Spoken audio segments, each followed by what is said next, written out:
Plain Place Adventures. Virgil on a rainy day in Florida, so I'm going to do some flying somewhere where it's not rainy. I was just up in New Bedford, Massachusetts via Providence last week for work. Seems like some interesting place scenery-wise, so we're going to go fly around, departing out of Provincetown, and just sort of see where things take us. A little bit about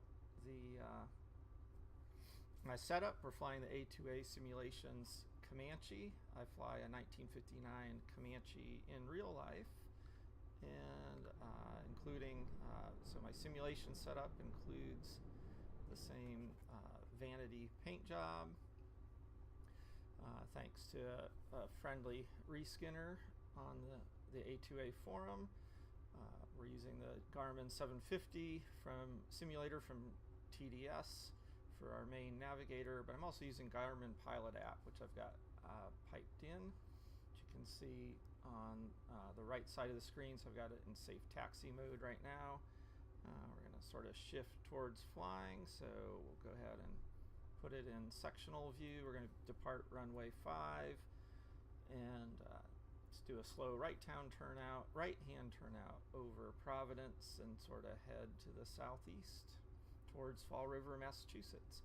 Not flying with any ATC, and we're sort of ignoring airspace somewhat today, so keep that in mind.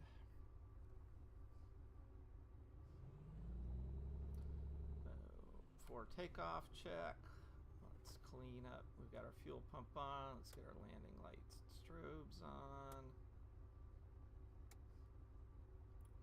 PDOT heat's not going to be required today. We got mixture rich prop forward.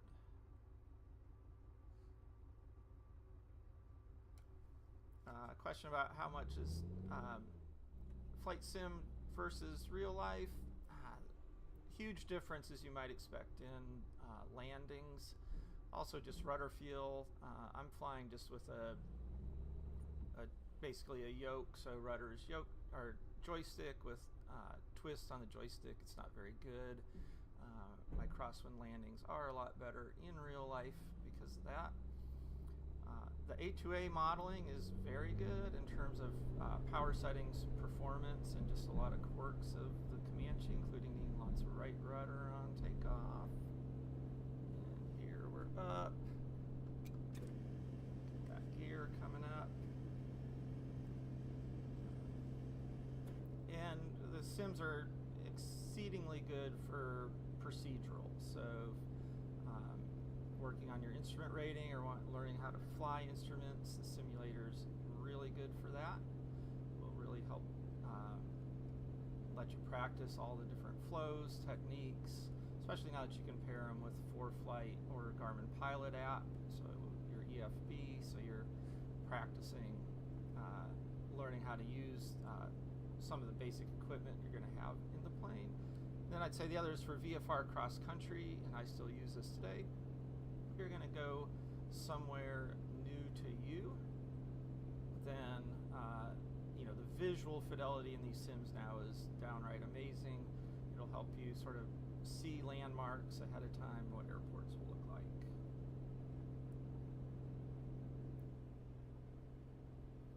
And again, we're just going to bomb around the area right now. So we're just going to set somewhere around 20 inches of manifold pressure, bring the prop back to about 2300 RPM, and lean. And as we accelerate, trim. Comanche, you need a lot of trim in the Comanche as you go between cruise flight and takeoff and landing speeds. That's modeled really well in A2As as well, and as you get faster, you need increasingly smaller inputs to get the power you want. Looking 30, 33, get this altimeter set a little better.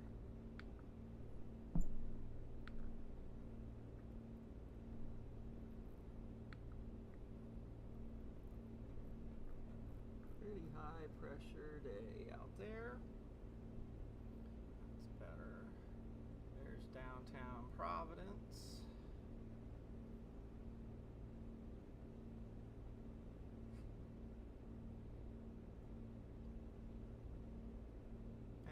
those just joining, we're running Garmin Pilot app on the right side.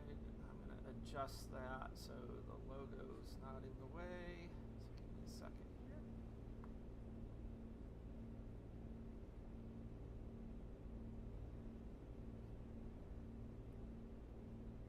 That's better.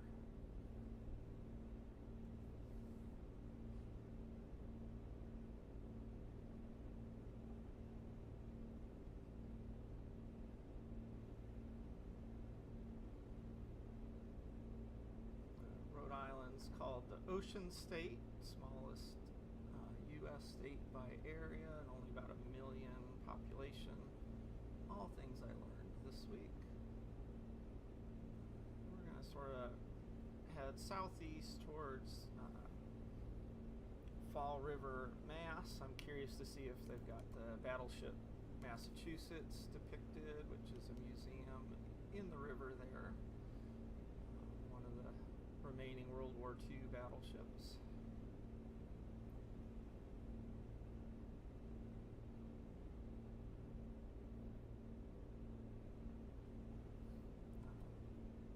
Yeah, if you're generally interested in general aviation flying or the Piper Comanche, lots of real-world videos on my channel. Please subscribe. We try to post new real-world videos at least once a week, and often 2 or 3 times a week when we're able to get out and fly like we like.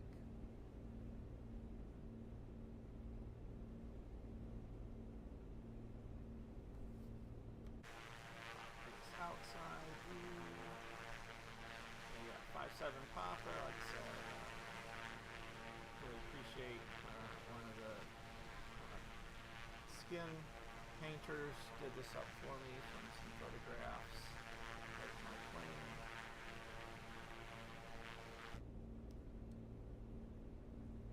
Also using the Octavia IFR1, which shortcuts a lot of the messing around in the cockpit with the mouse. So I can use it to control my autopilot, my nav's comms, the heading bug, and a number of other things.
Battleships would be just in front of the left wing. Looks like it might have to be modeled.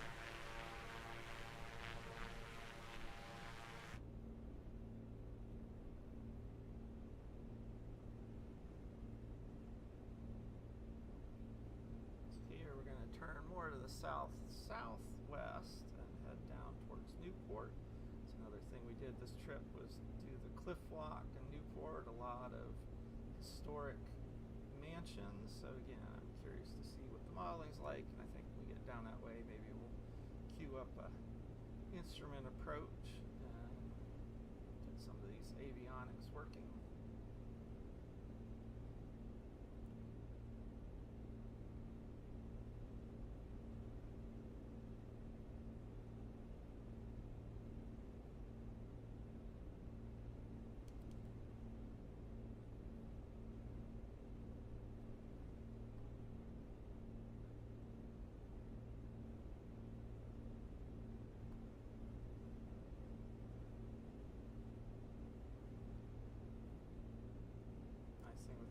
Comanche, it's a good balance of plenty fast to get around in real life or the sim, but you can also slow it down when you feel like it. Very good performance versus cost.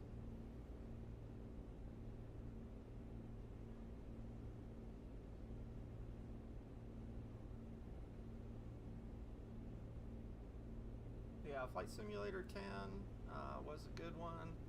They definitely continued to up their game since then, and again, it's really pretty remarkable what they can pull off today. There's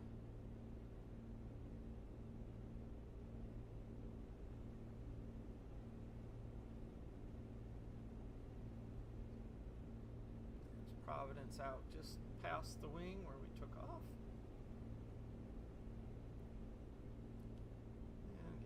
Right now, just got her trimmed out, not using the autopilot or anything. Calm air, real airplane, behave pretty much the same way. Trim her out and let her be. She'll do most of the work for you.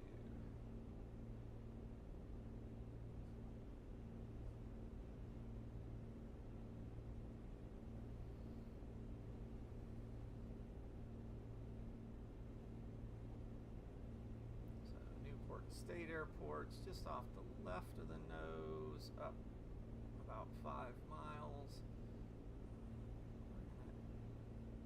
We're gonna aim for north side of downtown and make a pass.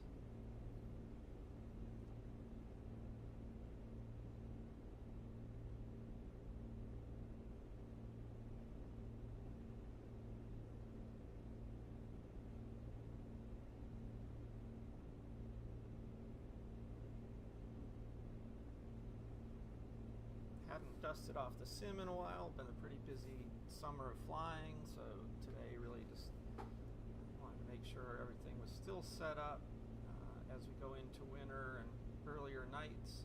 Try and do some streams with VATSIM and some longer trips.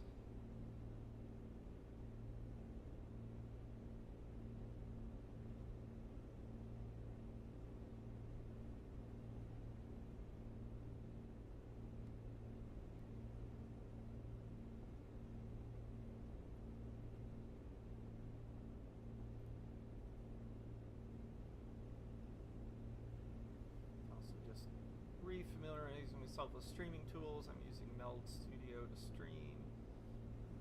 Use that live streaming from Oshkosh and live events as well. Really like all the options it gives us.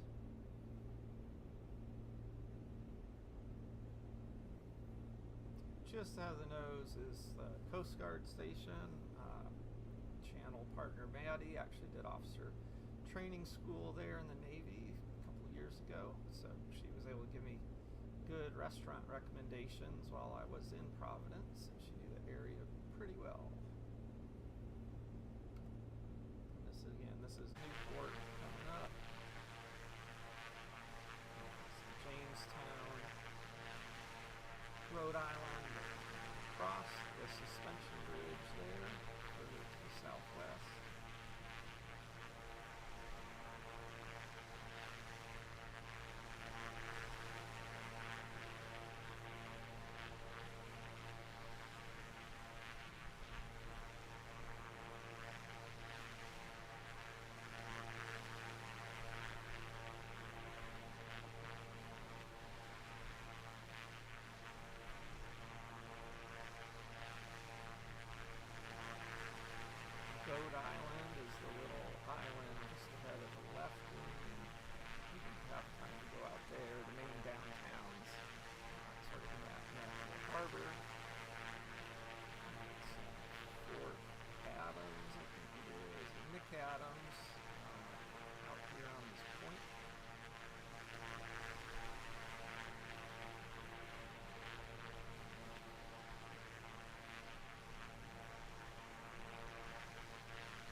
descend down to about 1,500 feet.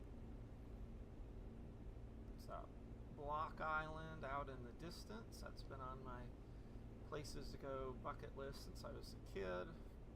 Airports with islands with airports always seem pretty neat. Been to Mackinac Island and Beaver Island in Michigan in the Comanche. Hope to add some more to it, like Block Island in the future.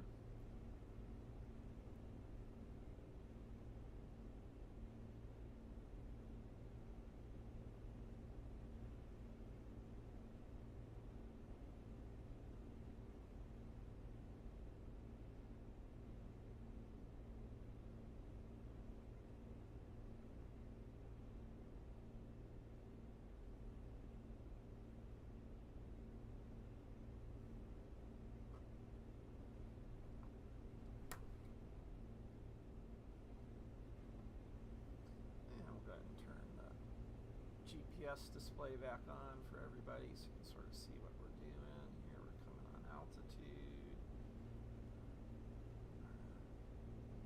Loafing around, power back in.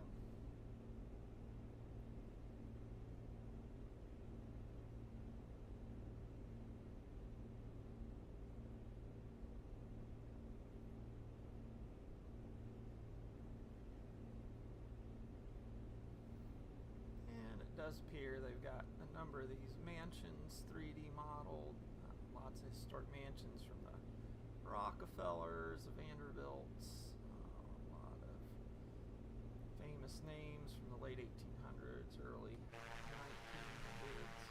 And again, they have this cliff walk, so this whole shoreline area, as the name implies, is public access. Some of it's paved, some of it's not really a hard rock crawl, but rock crawl. It's the Breakers, I believe, is this big hotel right on the point here. There's a lot of public events there now.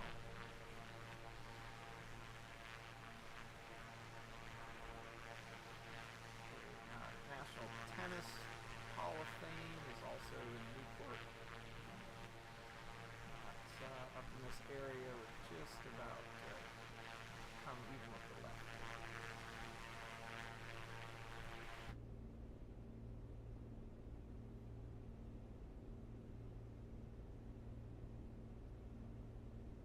All right. Now to get a little bit of instrument practice in, I think we'll go over towards New Bedford, which is over here. Some neat things with Garmin Pilot app. If I hit on the airport runway, it's going to tell me winds are pretty light, or really actually, so our best runway right now is 3-2 with an 8-knot headwind component, 3-knot crosswind. So let's see what sort of approaches we've got available for 3-2. So first thing we're going to do is flight plan this. So let's put in New Bedford. We're going to say nearest New Bedford. All right. What we've got for approaches. We've got an RNAV 3-2. That sounds like a plan. And let's go ahead and just look at the charts first. So, New Bedford, RNAV 3-2.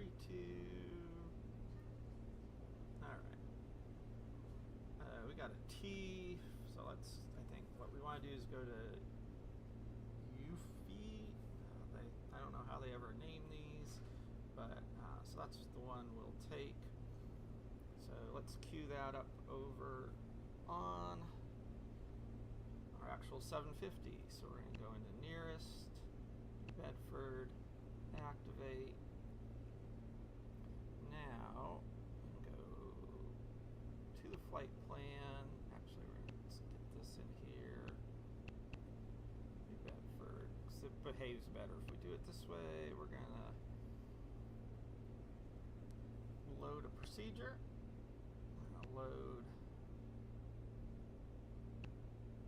the RNAV 3.2. It's an LP with vertical guidance. Advisory guidance is what that means. We want to hit it from UFWI.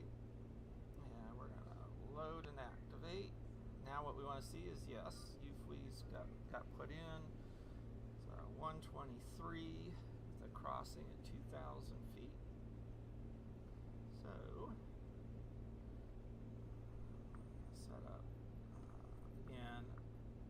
This one thing this panel doesn't have is something like G5s where it would magenta line your HSI. So for good housekeeping, we're going to set that HSI to the desired track as a reminder.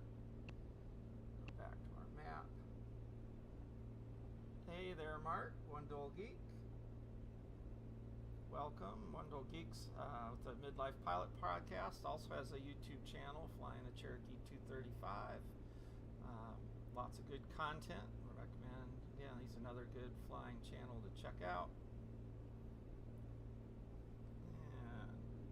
Let's get ourselves up at a more reasonable altitude here.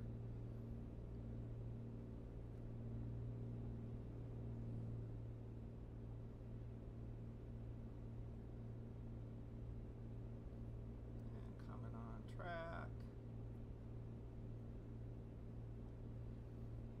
Again, one thing you can't really do in the sim driving the EFB is do wireless sync from the panel to the EFB like we do in the plane, which is too bad.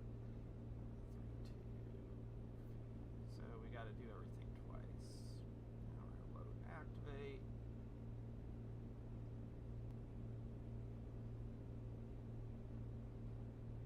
And there we go.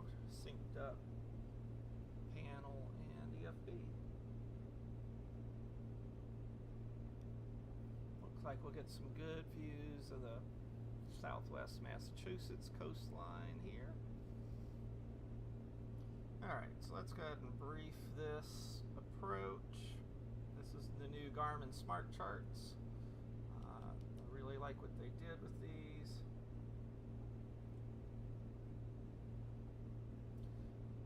Alright, so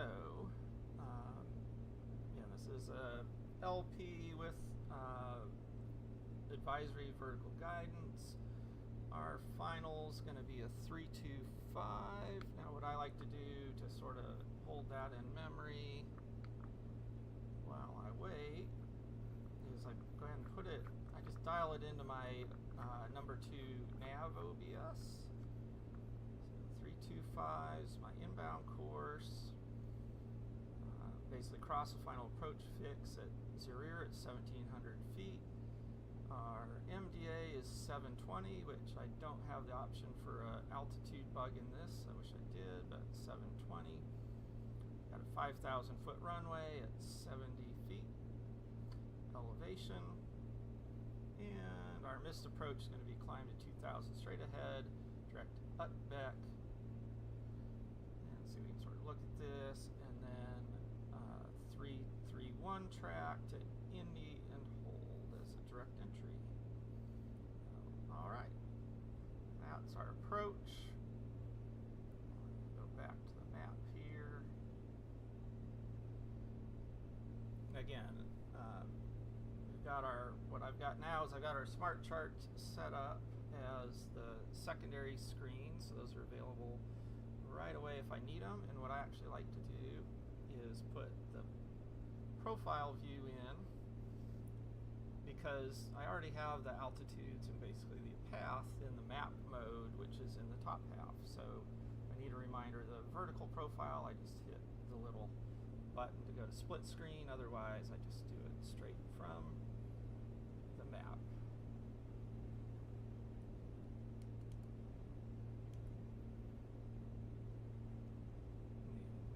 We do a little, let's do a little descent math here. We really don't care about anything other than it being at Zurier at 1,700 feet. How far is that? So we got a 7-mile leg to the T, and then a 6-mile leg. So we got 13 miles. We need to lose just over 1,000 feet. So 3 nautical miles per 1,000 at 3 degree says, yeah, we don't really need to, we want to think about slowing down about 5 miles from zero. So basically we'll make as we're making the turn inbound, we will start slowing down so that we're ready to start going down about 4 miles from the final approach fix, which will be about on the glide slope. Yeah, Mark, there is, I know they've gotten a lot of feedback about traffic on the Smartcharts, which is, you know, I guess I'm old school that I don't like reading chart plates if they're not, you know, sort of in north up. And now, especially since they've got the altitudes and all the fixes on the map itself, I don't feel like I normally need the plate up full time. So, and of course on the moving map here, it's track up and would certainly, you know, in a live aircraft would be showing all our traffic as well. So, you know, I do agree, whichever mode you're in, you definitely want a mode that's going to give you traffic view. I suppose, you know, that's just, you know, traffic's available now, whether it's a busy airport or a small airport, I'd still like to see that traffic really easily all the time. And I don't know if there's any sort of, I mean, these EFBs aren't certified, so I suppose the FAA can't really tell people what to do. But I do wonder on that traffic display if that's just a waiting for more features thing, or some, you know, suggestion was made that you should not, they didn't want that to be part of it. I honestly have no idea. We're 3 miles from our first fix, so we're going to start wanting to pay attention to turn anticipation. About a minute to go, and that'll give us our next heading. Again, we're going to retune this, our HSI pointer, just to keep ourselves consistent.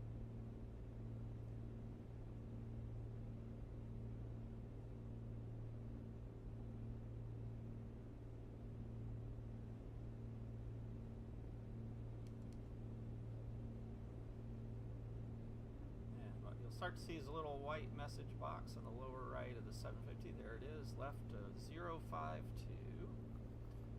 Let's dial that. And count us down, so basically over to a standard rate turn.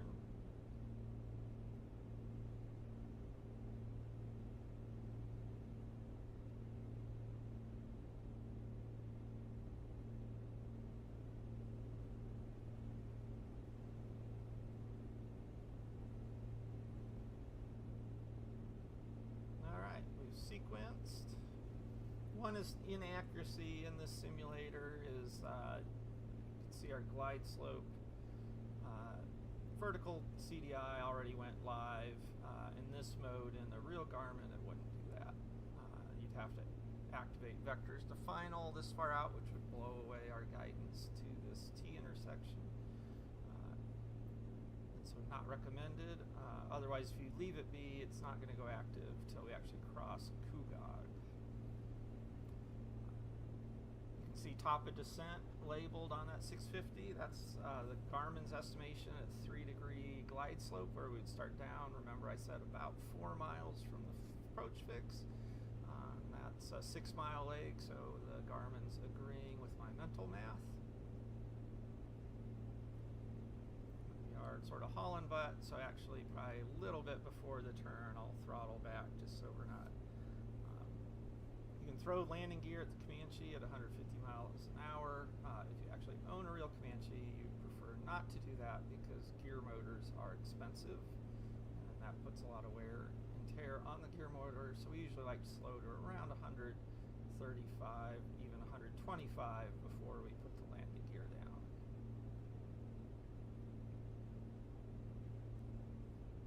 As we make the turn get established, that's also a good time. We'll put our split view on the map on the bottom.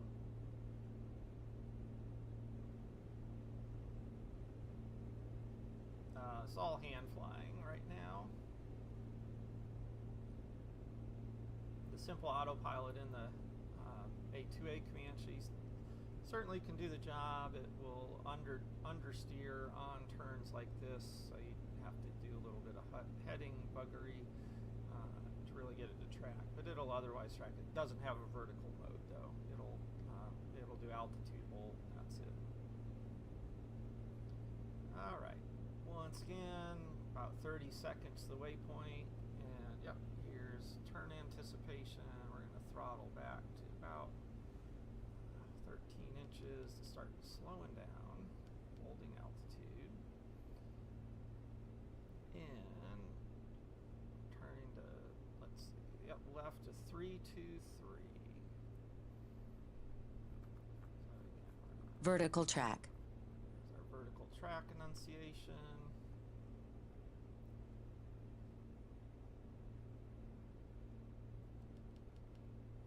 Putting in some nose up trim as this airspeed bleeds off.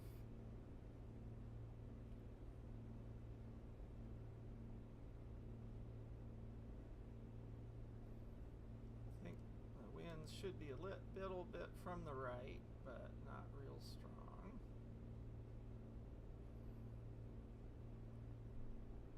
Alright, we can see we are on the plan view, and you can see that glide slope needle is alive. Also, we've shifted, the GPS has shifted into LP plus V mode.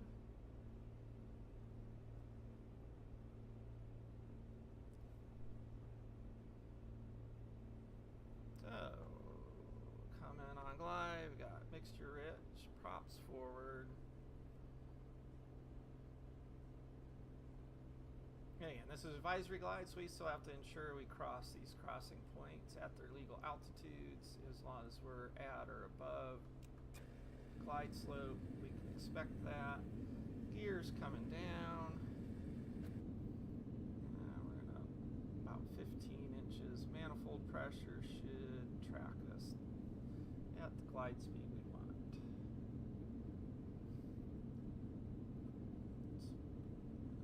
Reinforce good behavior. We've got gear down in green. Turn off our nav lights to make that easier to see.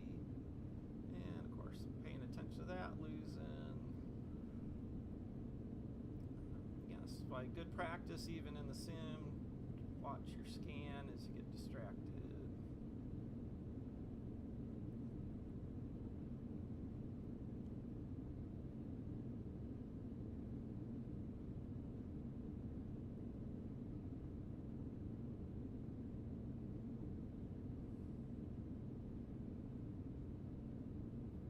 So, again, we got 2 miles of final approach fix, crossing at 1,700 feet at or above, because again, this is an LP, not an LPV, so this glide slope is advisory. Okay, thanks on that. I can turn the gain up on my mic. And you guys let me know if that's better. And if the sim noise is too loud, I can also back that off a little bit.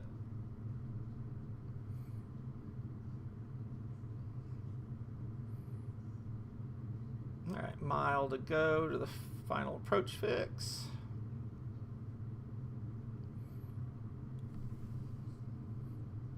Like I said, I haven't had this setup running for a little bit, so today's sort of shakeout for that.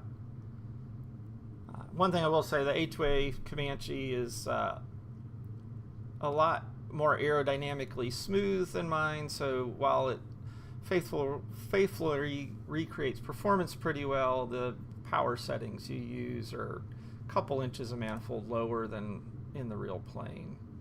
So that also sometimes takes me. Okay, so there's our crossing. Crossed a little high, but still seems pretty good. So basically we're headed to our MDA of 720 feet.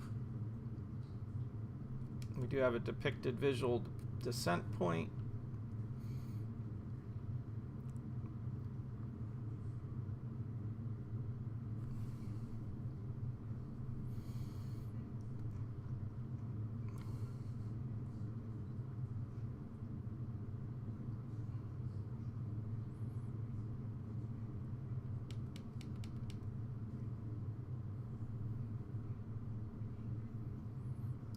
get on this center line.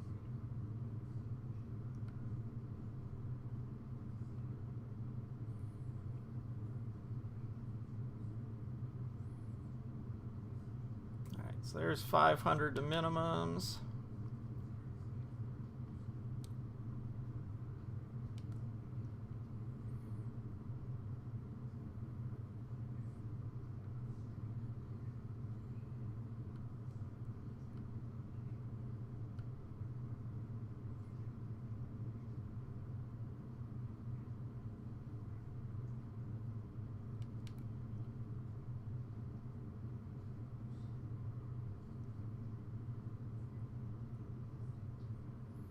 $200 to minimums.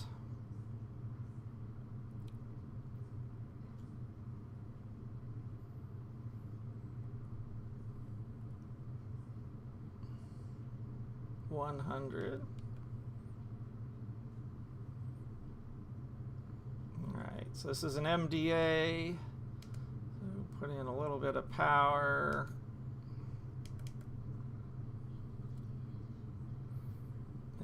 Here, like if it wasn't looking good, might be a good time to pull up the mist. So now that's ready.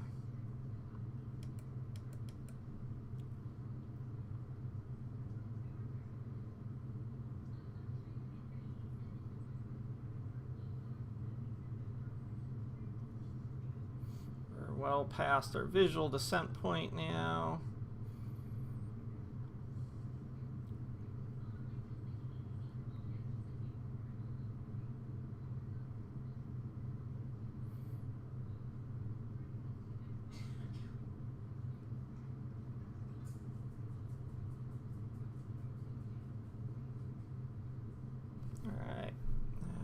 About to get our missed approach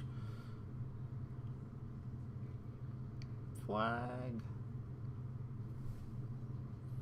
Here we go. Let's activate the missed approach.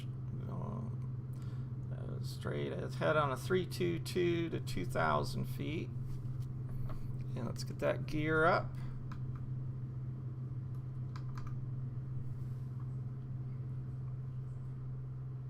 Gears up by the sound of it.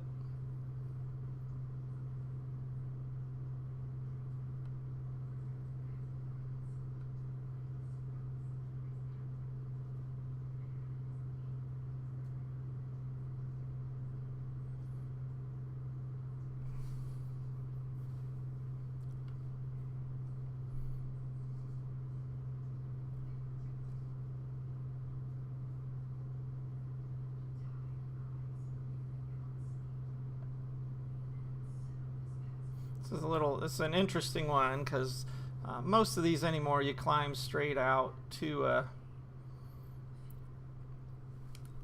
your holding fix. And this one we actually go to an intermediate waypoint and then have a slight dog leg and then into our fix with a direct entry.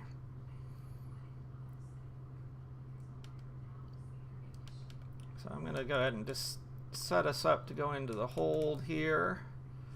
Again, good practice. Go ahead and prop back and lean out. Again, if we were missed approach, we'd want to be leaning and level to keep our reserve fuel in reserve for our alternate.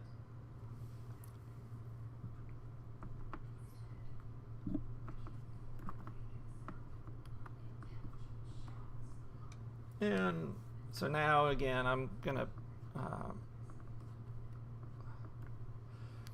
go ahead and play with the autopilot here. So we've got put the autopilot in, find track mode, and get on our altitude here.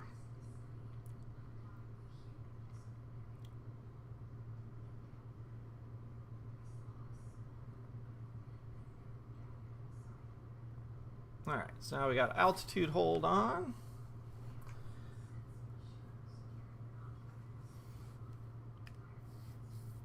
And this is a 331.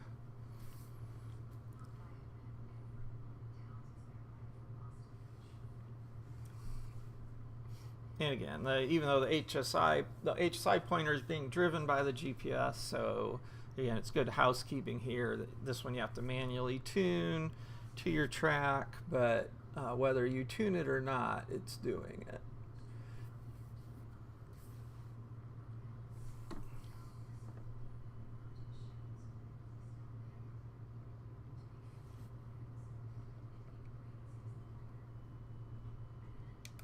And I'm getting the trim up morning, so give it a bit trim up.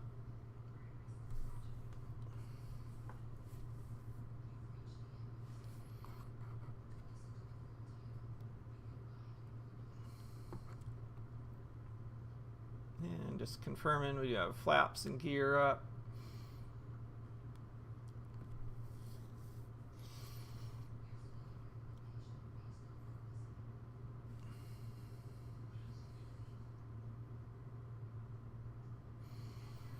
All right, so from here, I guess we got to decide where we're going next.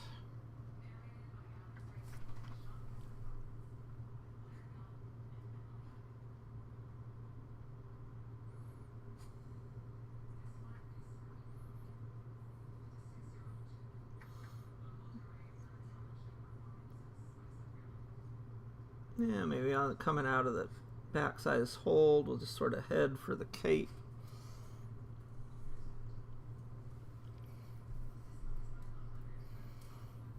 So again, this will be a good demo. This S-Tech autopilot, I'm going to sort of let it try to fly this hold. It is going to do a mediocre job of it. Let's just put it that way.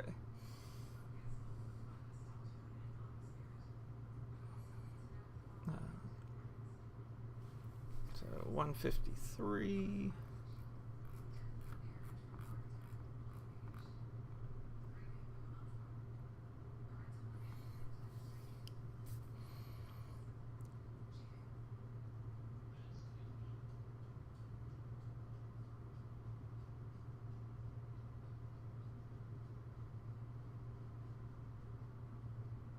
Yeah, and it's not really wanting to do it at all. So what we can do instead is heading bug this thing.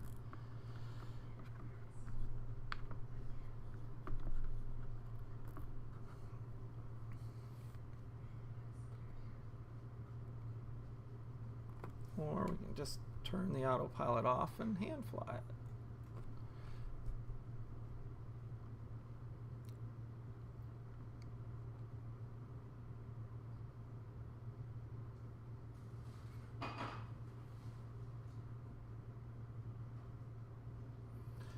So yeah, I've got a Trio Pro pilot in my real Comanche.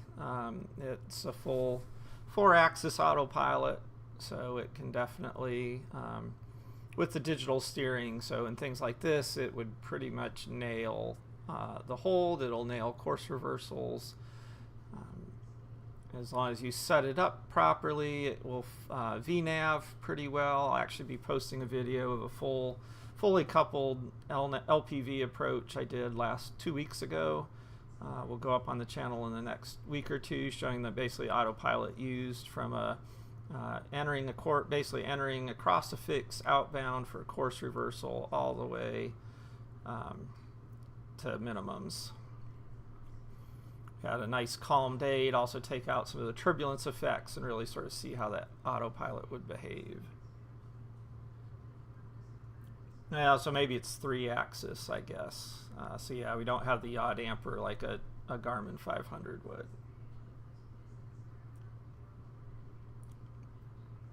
All right, we're gonna climb up a bit and head out to the east towards Cape Cod.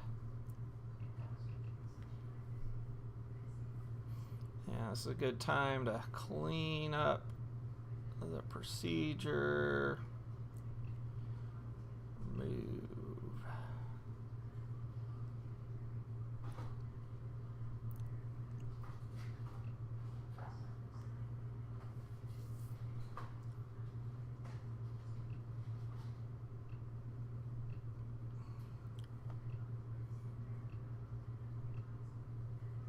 This one decided to put a whole bunch of stuff in.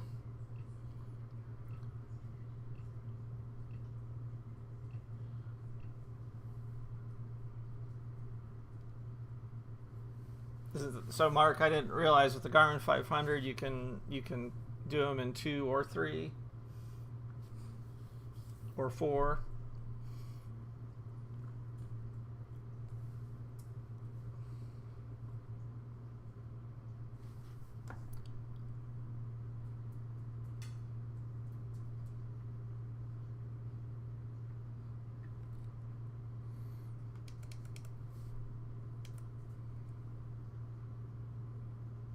Yeah, anything definitely above one axis makes things a lot easier.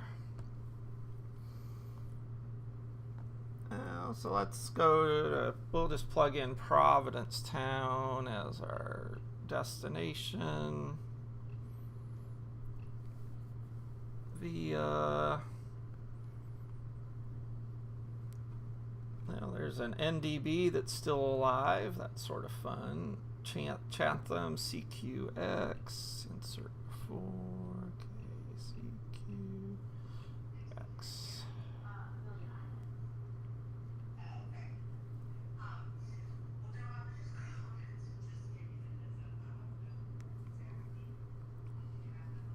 And we got still some weird stuff in the flight plan. Oh, that's okay.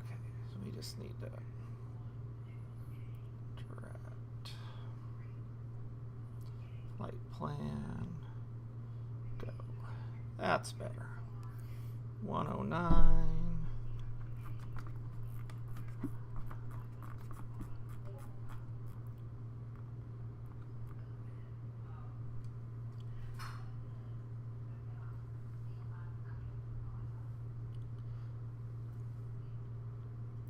And again, we're not going direct there. We're going to go sightsee a little bit. Go get an appropriate VFR altitude.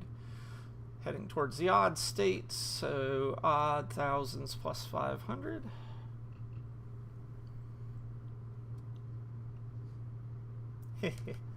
Well, yeah, count yourself lucky, Mark. I had to do fixed card NDB approaches were part of my instrument check ride before there were moving maps or anything like that. So definitely you have a big appreciation of modern avionics, moving maps, and just GPS in general after you shoot. Well, and just things like HSIs where your things move on your compass card for your course deviation. You basically had to have a live HSI in your head, and that's not very fun.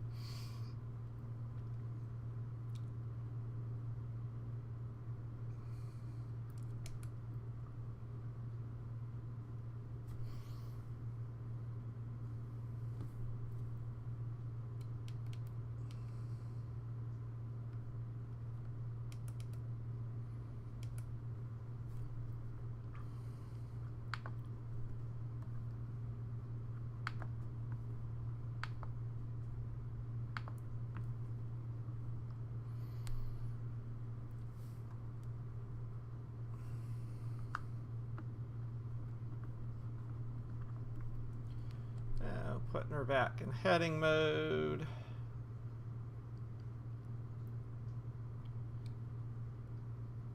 This is sort of what I call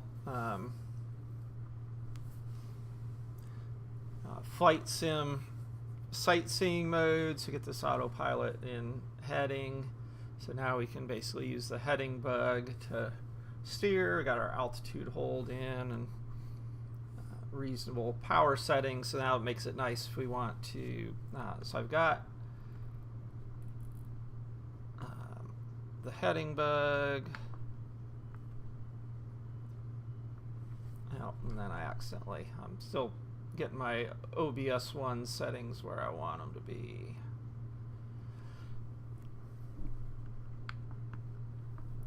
All right, there we go. So now I've got the heading bug on the little knob. Makes it nice and easy to go to outside view and steer around.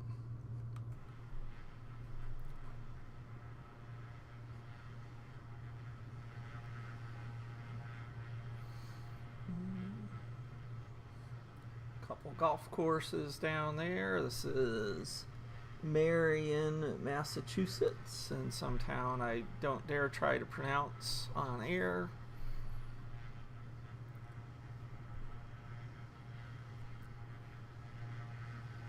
We're gonna have Cape Cod Coast Airport just off to the left up ahead.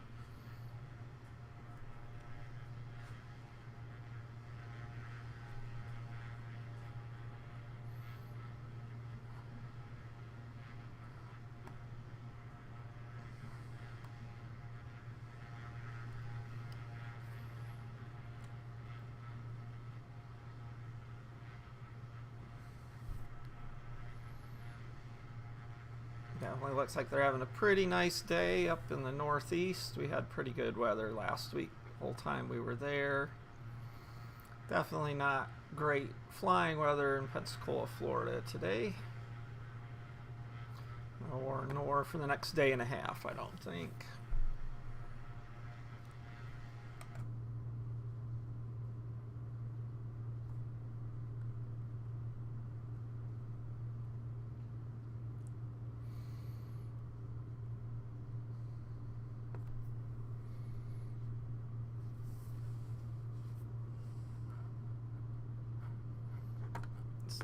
So Mark, yeah, Wendell Geek, what parts did you end up needing? We came out pretty lucky so far. We still have some issues with our nose strut seals, but barring that, we replaced aileron hinge bearings, and that was about it.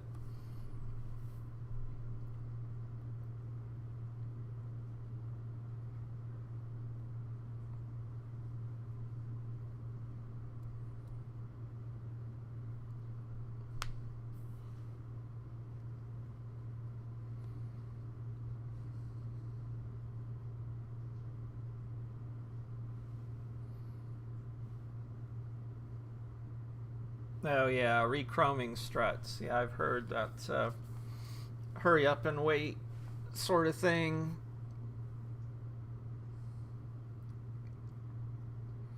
Ours all looked pretty good, so whatever our issue is, it's not the struts. I don't know if we've got a little bit of debris from the gear rebuild we did last month, or it's hitting the seal or what, so hopefully that'll get solved the next couple days.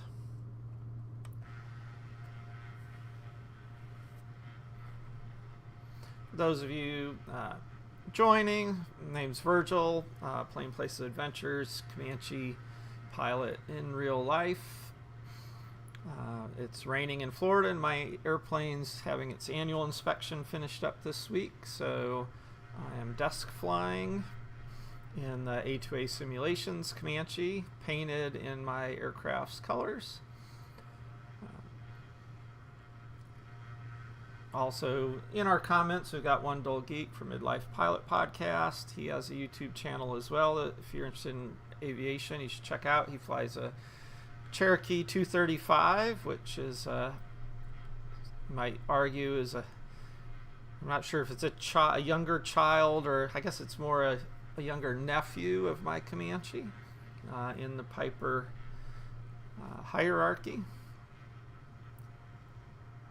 Based in Pensacola, Florida, with a commercial pilot's license, land and sea, instrument airplane, working on my commercial flight instructor. That's Cape Cod Airport there, passing by.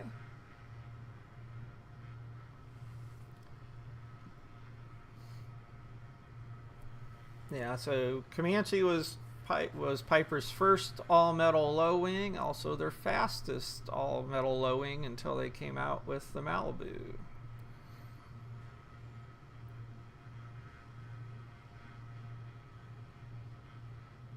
Single engine anyway, although I don't think any of the Piper twins, until you get up to at least the Aztec, probably will beat I don't think the Trainer twins Seminoles will go faster than the Comanche, I don't think.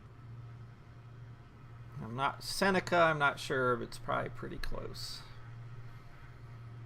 We're coming out over the south shore of Cape Cod.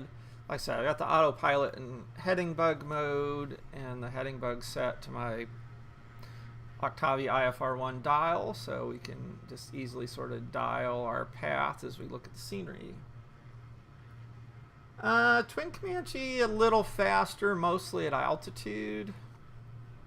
I guess you're right. I guess technically a Twin Comanche. The original Twin Comanches had pretty like 0320s, so they would go a little faster on really leaned out, slightly less fuel burn, although you were paying for the maintenance of 2 engines.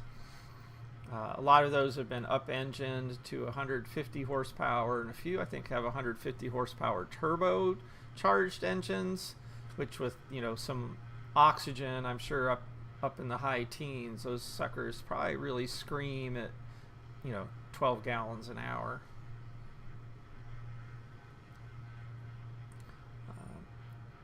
The people I've talked to that own Twinks, as they're affectionately called, they fly just like the single engine Comanche, same wing, same landing gear,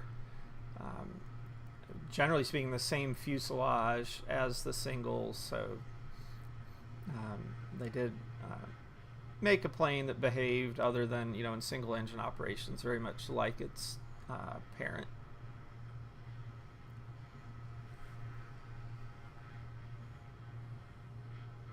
There's a really cherry looking Twin Comanche kept over at Pensacola International Airport, hoping one of these days to get a ride in it. Now Hyannisport coming up ahead, along with their airport.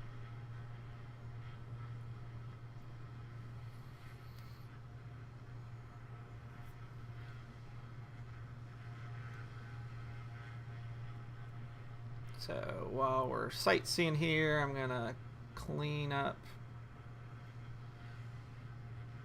my EFB as well. Get rid of our destination. Now here we're just gonna clear the route. We decided we're going to, let's see, what's that identifier? Check our flight plan. We're going to PVC.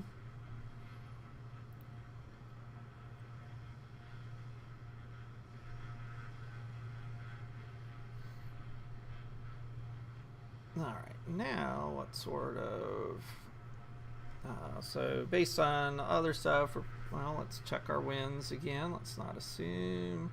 So I've got the flight sim set to use real weather. So the weather we're pulling up here is the actual real weather. Winds there are 330 at 10. About crosswind. If we cheat so we don't have to do head math, yeah, it's crosswind either way. So to give us more flying time, we'll fly over and head out for an approach back in on 2.5. Let's see what our options there are. So yeah, we got an RNAV 2.5, or actually we want this other way, we want the 7, so let's switch to the RNAV 7. Oh yeah, this is good. This we can do a course reversal at Womack. We'll get a look at Boston Harbor area doing this as well. So we can load this but not activate it. So we're just going to load with a yes. Alright, so now we've sort of got this up for reference on this side. We'll stand by to load it in the GPS navigator.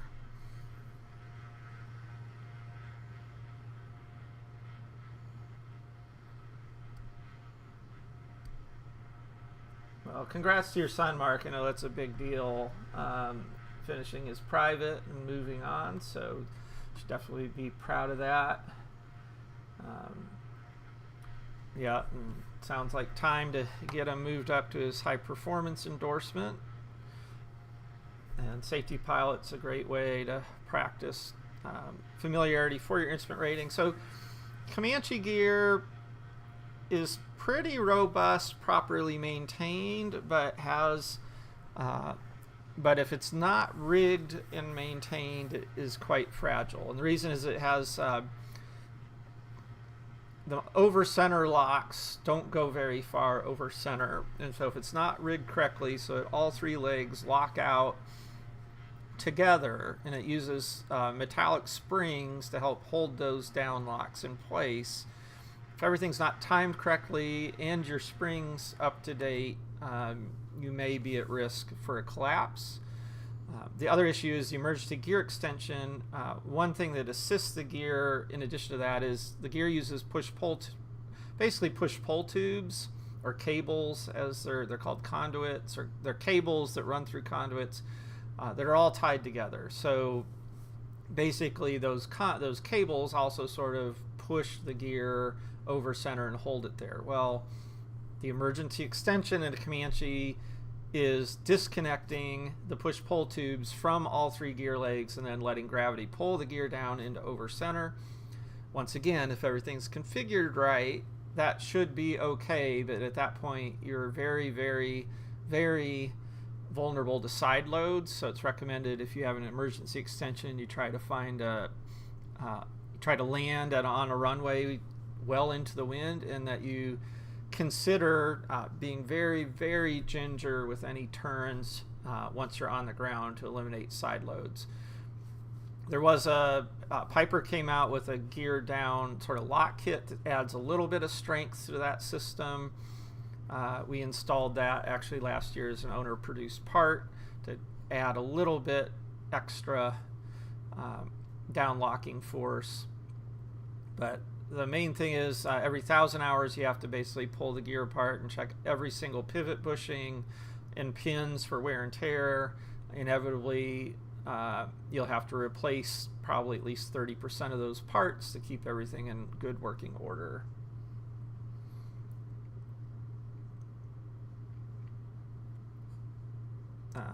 So again, we just had our 1,000 hour done.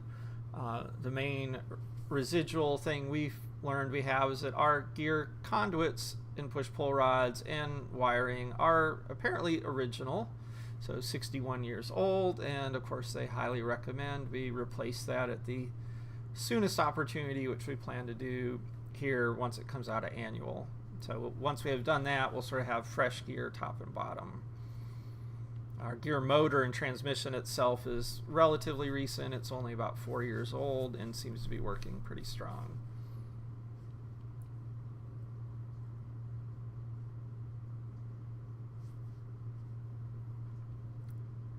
Anybody else watching, if you have questions, suggestions, feel free to hop in. Again, haven't been live streaming very much as we've been pretty busy flying, but as we go into winter, expect I'll be doing more sim flying as we lose some of our daylight. The airport we keep the Comanche at does have runway lighting, but it's pretty deer infested at night, so we typically don't fly at night except when we really need to. So now we're coming up on Chatham,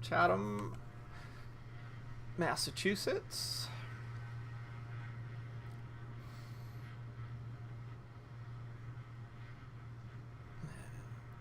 Again, pretty amazing what they can do with computer graphics these days.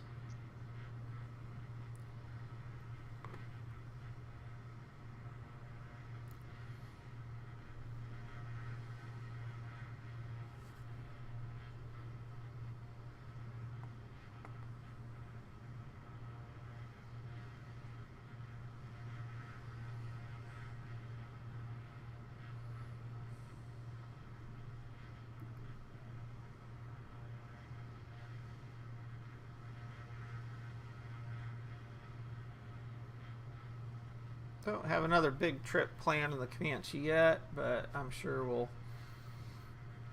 we got lots and lots of ideas. We'd really like to go to the Bahamas sometime early next year for at least a long weekend.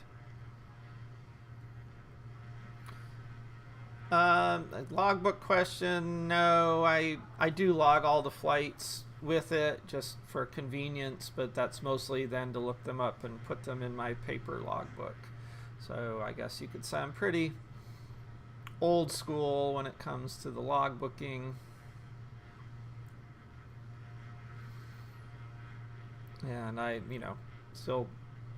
have sort of my own marking system for just like putting a number in a circle for instrument approaches on each line, and then my new logbook's actually got a column for like logging the holds and things, so it's not too hard to do a quick check on my instrument currency. Main thing, night currency usually, since I don't fly at night a lot, when I go get night current, it's going to be a bunch of night landings in one block, so it's easy to find if I need to check back on it. Just did my flight review, just did my basic med educational renewal, and I'm instrument current right now till I think end of January, so sitting pretty good on that.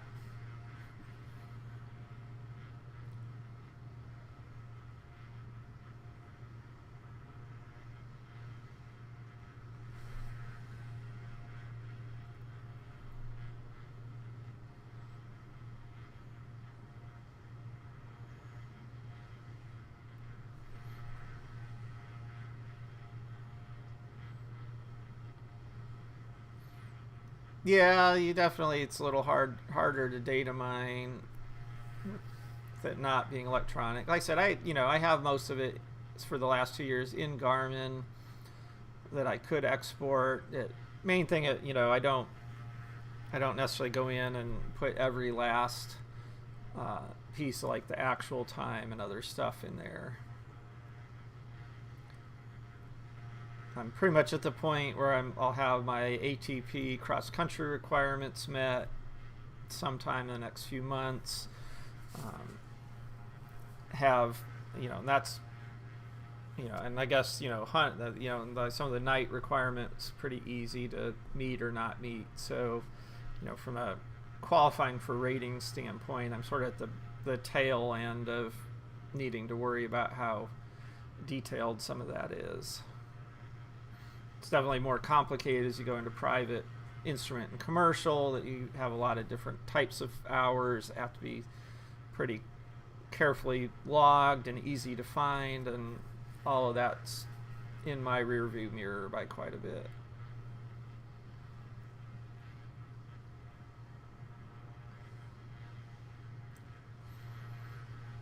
Get doing active instruction, and then I guess there's a question mark for my own curiosity, if I want to keep that electronic more for fun, for more easily tracking time and type of all the different, a wider variety of airplanes I'd likely be flying.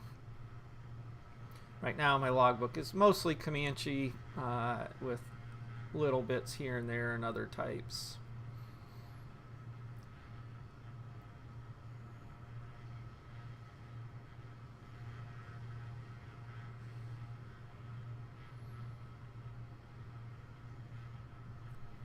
Again, our plan here, we're going to fly up the Cape, up past Plymouth, or that's Provincetown, up past Provincetown, and then we'll shoot instrument a full approach with a course reversal back into Provincetown, and that'll probably be, we'll call it at that point probably for the stream today. And actually Mark's insurance logbook question reminds me I've got to send in all our partners updated hours for the new insurance quote for next year, and I promised I'd do that today. So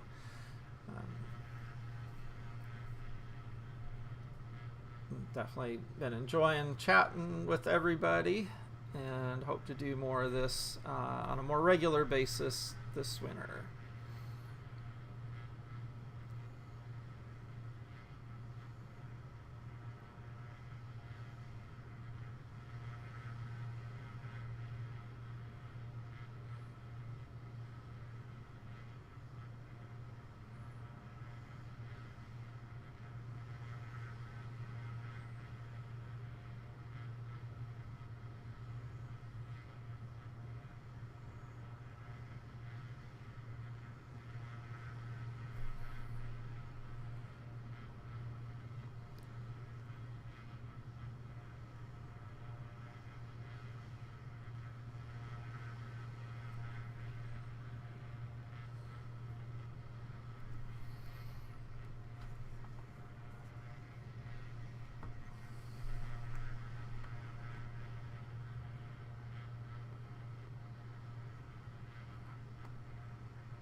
Coming up on Marconi VOR. Well, that's a very famously named VOR for Marconi, who invented a lot of the early radio principles still in use today. He and Tesla both contributed quite a bit on the radio side. Early wireless were called Marconis.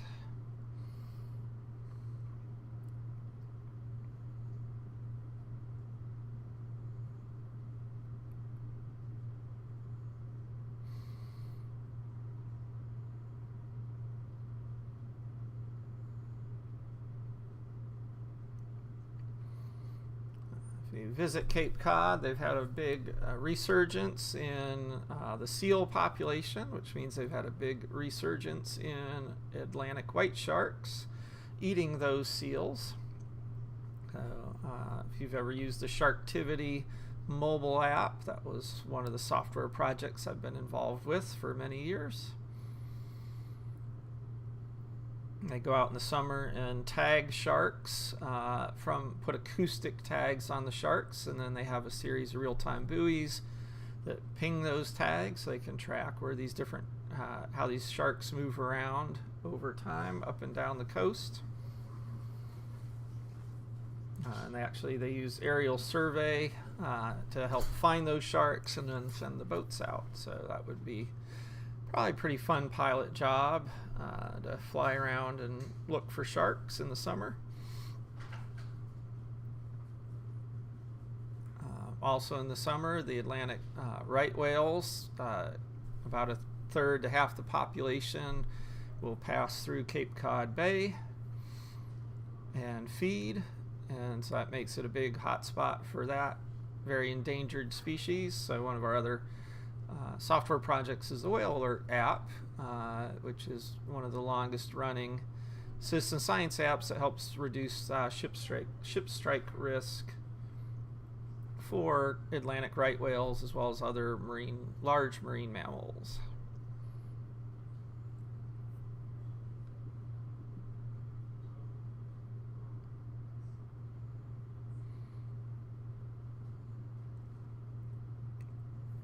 We're slowly working our way up here to Provincetown, although I'm sure much faster than it would be to drive down Cape Cod in the summer. Here the traffic is atrocious, probably like Destin on spring break.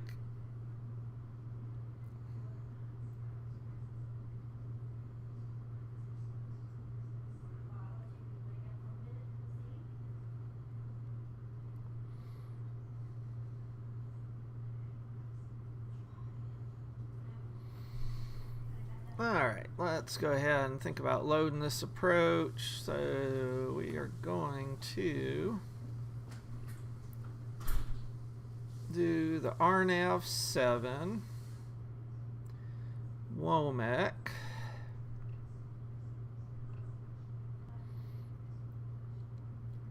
And from this point, we'll go ahead and load and activate again. From this angle, it anticipates we're going to need to hold.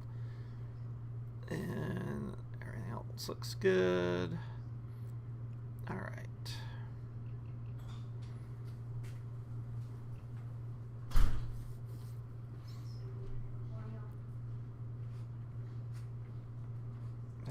Not quite. We're not going to go direct yet, but standing by to do that.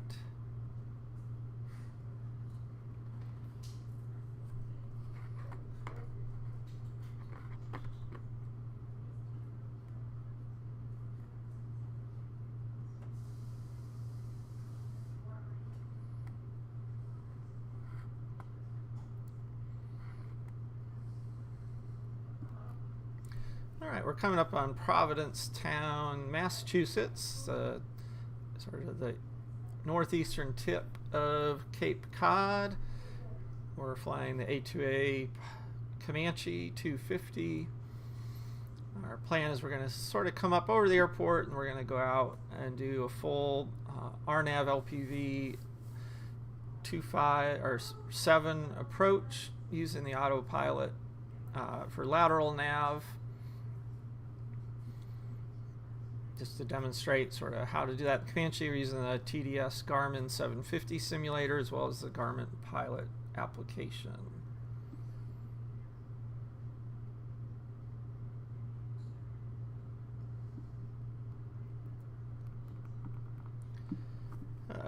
Let's go ahead and get a direct enter on this. So 258. Our desired track. And we're going to put that in here as well. Again, I'm in heading mode right now. So I'm using steering basically with the heading bug rather than using the track function on the autopilot. This is simulating a fairly simple S-Tech autopilot that really can't do turns with enough authority to fly approaches. We're at 4,500. We're going to expect to get cleared to cross Womack inbound at 3,000 feet. Actually, it looks like because of other airports, they want this has this crossing at. Let's just go ahead and brief this plate.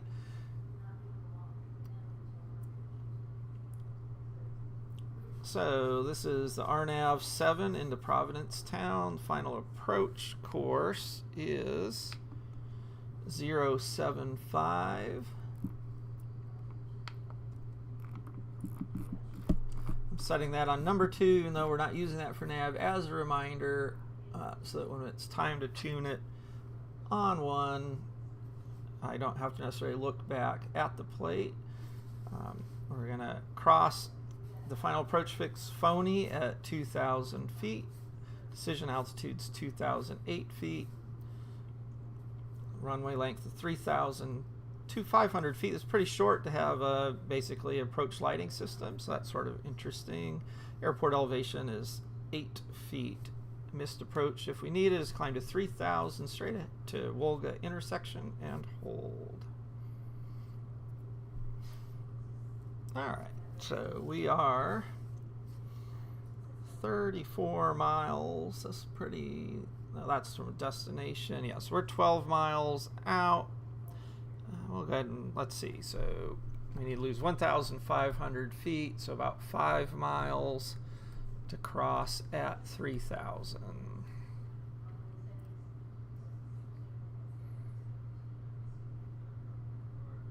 Switch back to our map view, put it into track up. If we were playing real IFR, this is a good time for decluttering to actually put it in the IFR plate mode. Gives you a cleaner display on the EFB. And again, things I'm looking at is it's depicting again that the expected active leg is this outbound with the course reversal. The 750 agrees. It's got our pink as our current leg, and then the white dotted in the 650. It's going to be a left hand parallel entry. We're going to go ahead and turn off the altitude hold and start our way down to 3,000 feet.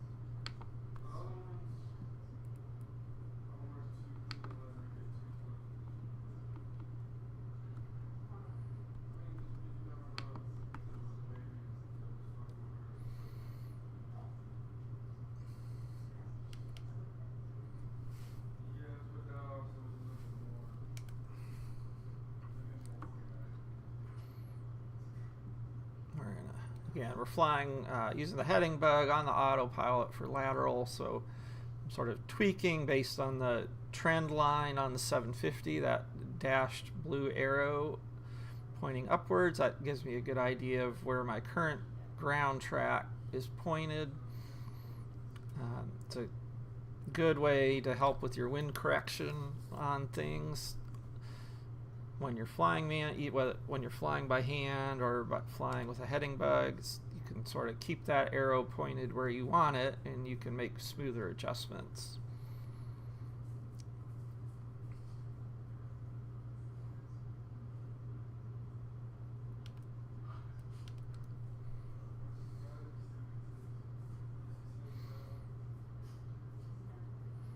Garmin Pilot app is a subscription. The base subscription is about I think $130 a year, and then to get like the Smartcharts like we're using, as well as the geo-coded safe taxi and other diagrams, another I think 100. Still a little cheaper I think than FloorFlight for the same feature set. They do have a 30-day free trial, so if you're interested, you can definitely, if you think you're going to be doing a bunch of flying, wait and activate your free trial right when you think that flying is going to start, and give it a try. I've been using it pretty much consistently the last 2 years.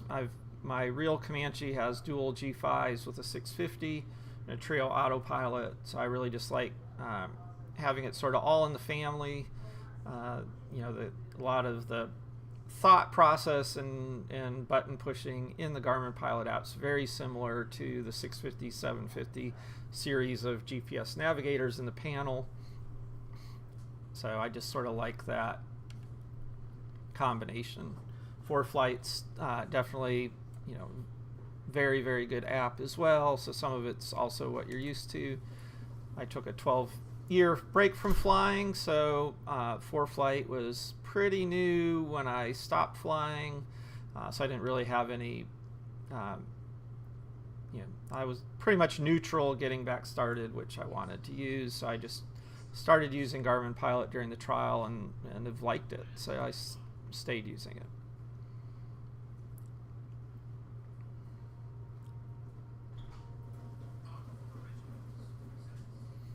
All right, we're at our assigned crossing altitude of 3,000 feet. And as we go outbound, we'll power back to start slowing down a little more, and we'll do this teardrop course reversal. Also going to bring up my profile view on the split screen. I always like, because it gives me a good idea of where we're going to intercept that 3-degree glide slope. And the plan is basically we're going to stay level at 3 and just intercept the glide slope and take it all the way down. And that's going to be about 3 miles. Looking at the math, it would be about 3 miles before Phony. All right, so left 233. And we're going to throttle back again. In the real airplane, we'd throttle back to about 18 in the very clean simulator mode that doesn't have bugs or 71 years of age on it. We'll come back to about 16 and a half.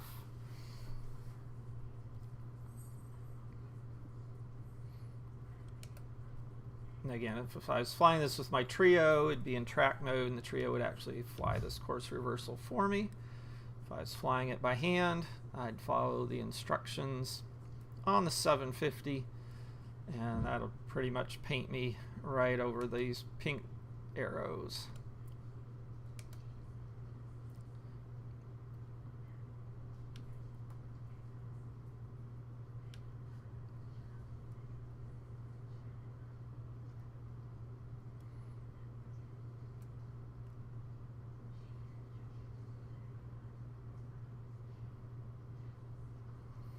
So I would just say I have this is Flight Sim 2020 and not 2024. I have 2024. My system is what would be a mid-grade 2024 system, so it's right sort of at the recommended system requirements. I've still been unimpressed sometimes with performance in 2024 versus 2020, so I've been sticking with flying 2020 instead.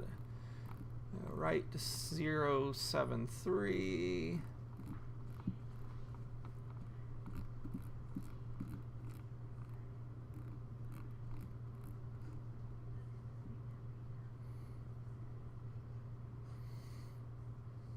And this is a good time to also get our course set to the final 075.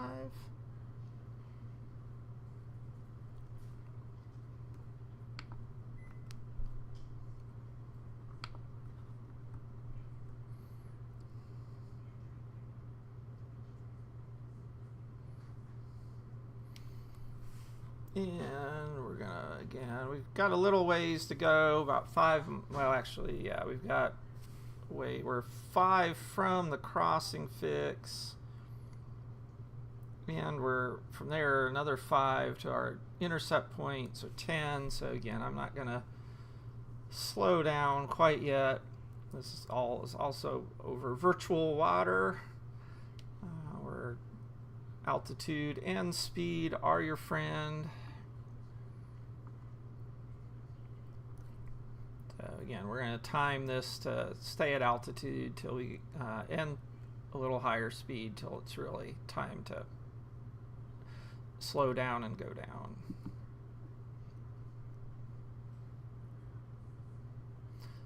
So I guess I would say if you're getting 2024 and you haven't spec'd your computer, go in as high as you can afford on the graphics card, memory, and CPU.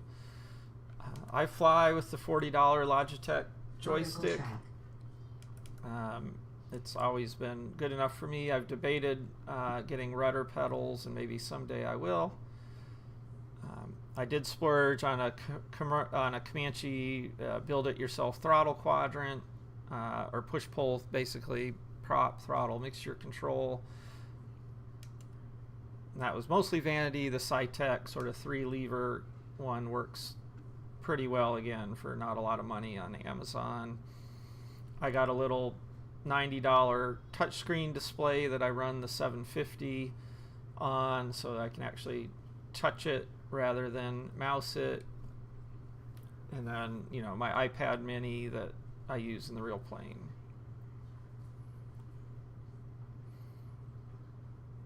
I mostly fly the Comanche. I'm sure I'd enjoy flying all the other planes, but the Comanche is just super well done, and it's what I fly in real life, so it tends to get most of my attention.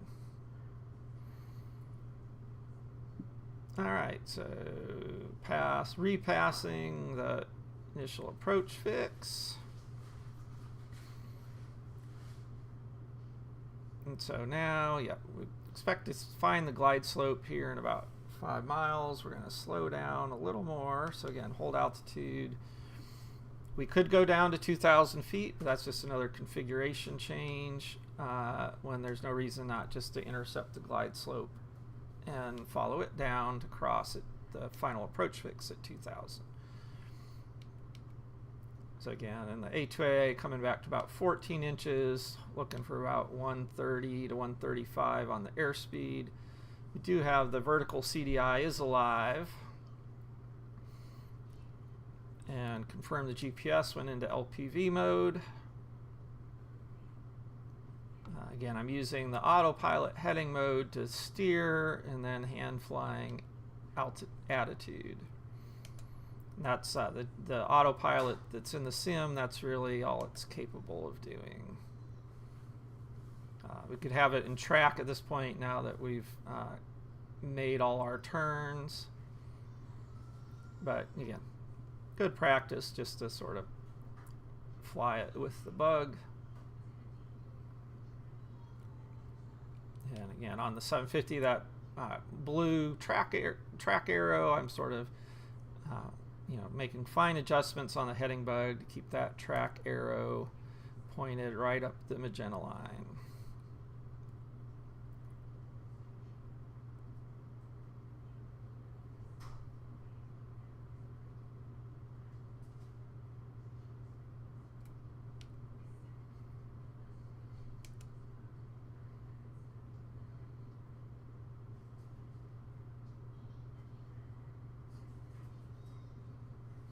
And we're coming on glide slope. Now, in a lot of airplanes, about a dot high is typically where they recommend you would put the landing gear down. I've found in the Comanche, really half a dot to 1 dot, the gear comes down pretty fast. And so as long as your speed is correct, here we go, gear's coming down. The sim accurately gives you a little bit of pitch up moment when the gear does come down. Generally, we don't have to change the power to capture that 3. Look down, we got gear down in green. Again, you want to throw the gear, and you always want to actually make sure you checked that it went down. So now we're looking at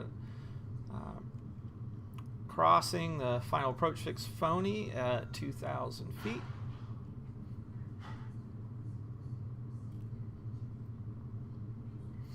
And here's where I really like the profile view on the Smartcharts, because it's that little flashing nose of your spinner. That's your true position and altitude. So again, it looks like we're tracking to intercept on the plan. DA is 208 feet.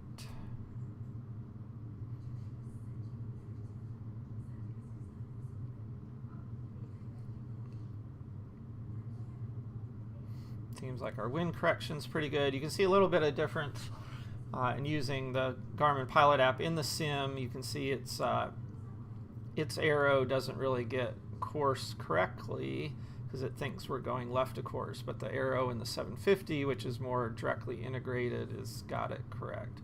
All right, there's waypoint crossing at 2,000 feet. Again, confirm the GPS is in LPV mode, so we are good to continue the approach.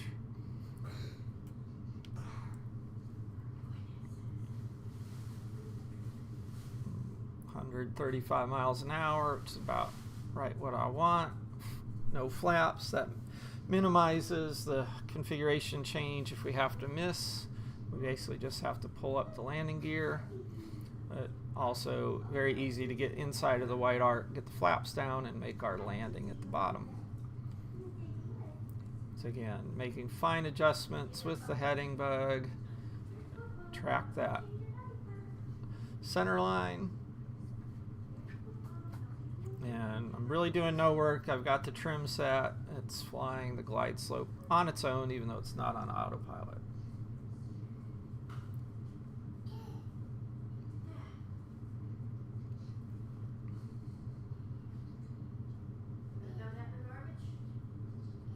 Coming up on 1,000 to minimums, 1.5 miles to go. Well, nah, a little more than that. The intermediate fix.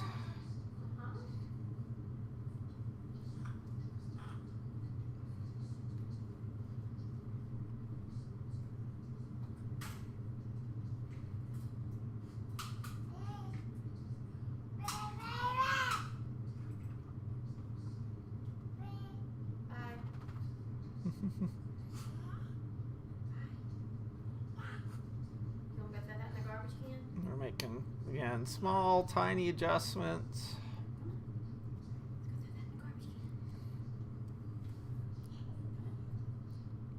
Come back just a touch on the power as we descend and get more power. There's our intermediate fix at 740, good cross. 500 to minimums at 208 feet.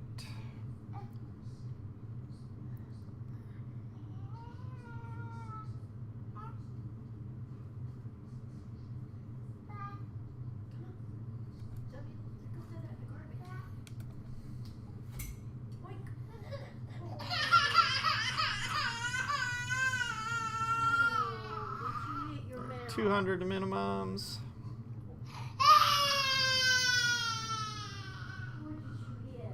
$100.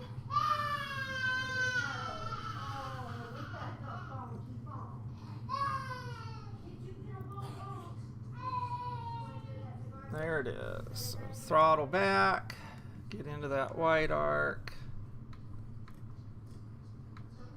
get the flaps out, kill the autopilot.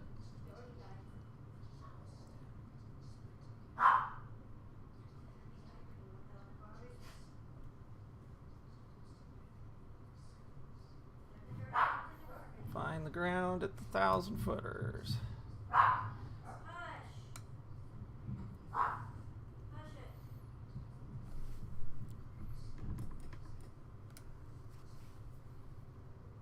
Thanks, Mark. Thanks, everybody else, for watching. We'll just out of habit going to get ourselves up and off this runway and close the stream for today. So again, thanks for watching. If you please give us a like and subscribe if you like this sort of content, and especially if you like real life flying in small airplanes all over the United States, particularly in the Southeast.